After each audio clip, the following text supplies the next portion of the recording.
বন্ধুরা, বিজয় হাজারে ট্রফির second semifinal ম্যাচে কর্ণাটকের বিরুদ্ধে মাঠে এলো দীপক হুডার তুফান। দীপক হুডা মাঠে এসেই শুরু করলো 4 এবং ছক্কার বর্ষণ এবং মাত্র এত বলে খেলে ফেললো 180 রানের বিধ্বংসী ইনিংস এবং তৈরি করে ফেললো একটা নতুন ওয়ার্ল্ড রেকর্ড। আপনারা যদি দেখতে চান দীপক হুডার এই বিধ্বংসী ইনিংসের সম্পূর্ণ ভিডিও, তাহলে বন্ধুরা ভিডিওটি লাইক করুন এবং চ্যানেলটাকে সাবস্ক্রাইব করে রাখুন।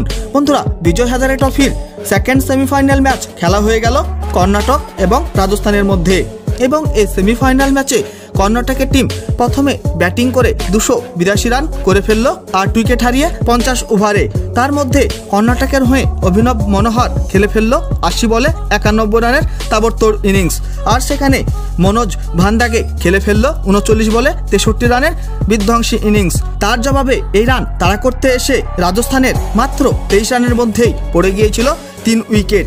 তারপর বন্ধুরা মাঠে এলো দীপক হুডার তুফান এবং দীপক হুডা মাঠে এসেই কুটতে শুরু করলো কর্ণাটকের বোলারদেরকে এবং মাঠে শুরু করলো 4 এবং ছক্কার বর্ষণ এবং খেলে ফেললো মাত্র 128 বলে 180 রানের মারকাটারি ইনিংস, 19টি 4 এবং 5টি গগনচুম্বী ছক্কার সাহায্যে প্রায় 141 স্ট্রাইক রেটে।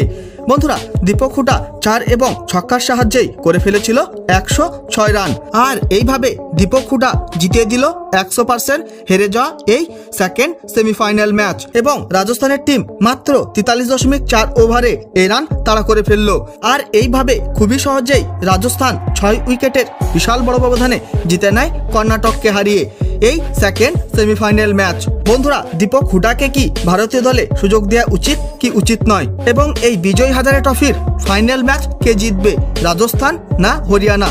অবশ্যই কমেন্ট করে জানিয়ে দিবেন আপনাদের মতামত। বন্ধুরা, ভিডিওটি শেষ পর্যন্ত দেখার জন্য ধন্যবাদ জানাই। তাহলে দেখা হবে নেক্সট কোনো ভিডিওতে।